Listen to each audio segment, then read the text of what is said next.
it is considered the saddest day of the year. And I have to tell you something pretty big. And that was, I never thought it could happen to me. You see, I was the strong one. I was the one who kept everything together, the glue to my family. And so when I found myself huddled in a lazy boy chair, unable to peel myself up for the ones that I loved, I knew there was a problem.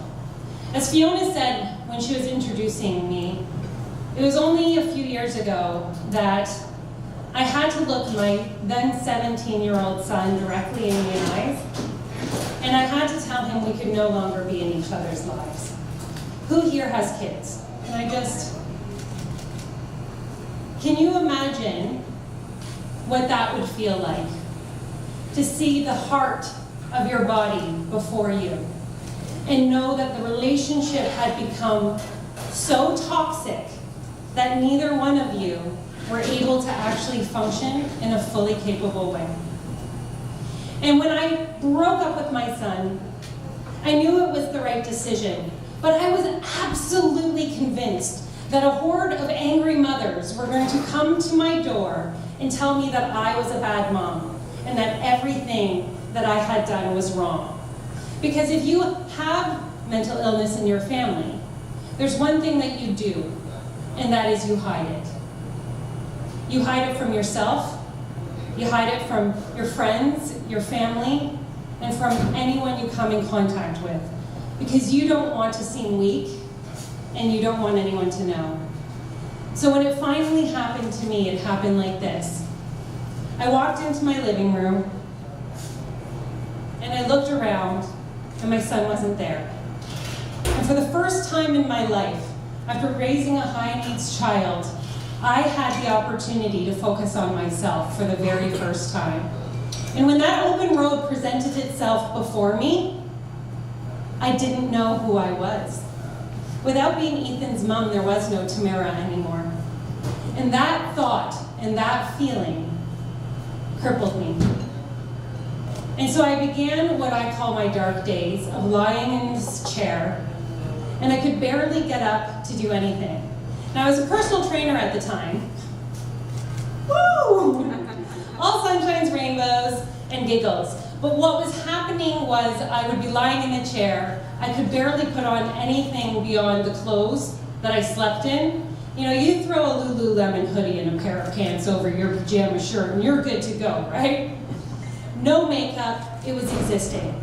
But the one thing that came out of this experience was a very important question that would alter the trajectory of my life and everyone's life that I come in contact with.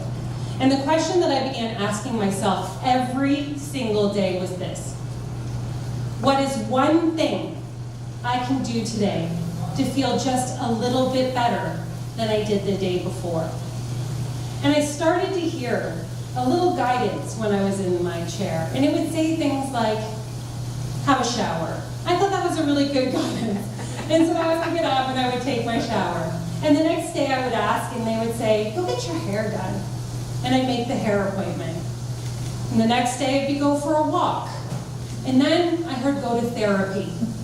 And I listened to the guidance as I was receiving it, and I noticed each and every day I was regaining a little bit more of myself. Until the one day they totally blindsided me. And I said, what can I do today to feel just a little bit better than I did the day before? And they said, meditate. And I went, what the frick frack is meditation? Because I had never even heard or even knew what this word meant. And so what we asked for, we were provided for. And as I was scrolling through Facebook, which I was spending probably 90% of my day doing when I wasn't at work, all of a sudden appeared to me this 30-day meditation with the angels. And I was like, I believe this is the sign I needed. And I signed up to receive these meditations into my mailbox for 30 days. And like clockwork, I would put my little earbuds in, and I would press the play button, and I would fall asleep for 30 days straight. But somehow, in some way, I knew that it was working. I knew that there was something happening in these meditations that I couldn't quite understand. Because as soon as I stopped the 30-day challenge, I didn't stop meditating. And what happened after that is something that I don't even know if I can explain in words. But I started to receive incredible guidance while I was in my meditations. The same voice that was talking to me when I was curled up in the fetal position, guiding me what to do every single day, started to tell me to do even bigger things. And I trusted it and I listened. And the minute I made that decision, the minute I knew that that voice that I was hearing was from something bigger than me, and I wasn't crazy, I started to hear it in my everyday life. And I have to tell you, you guys, if you are in any way thinking or feeling sad, today, tomorrow, or any day moving forward from this place, please simply ask yourself one question, because it can change the trajectory of your entire life. And that question is simply, is there one thing I can do today to feel just a little bit better than I did yesterday? Thank you.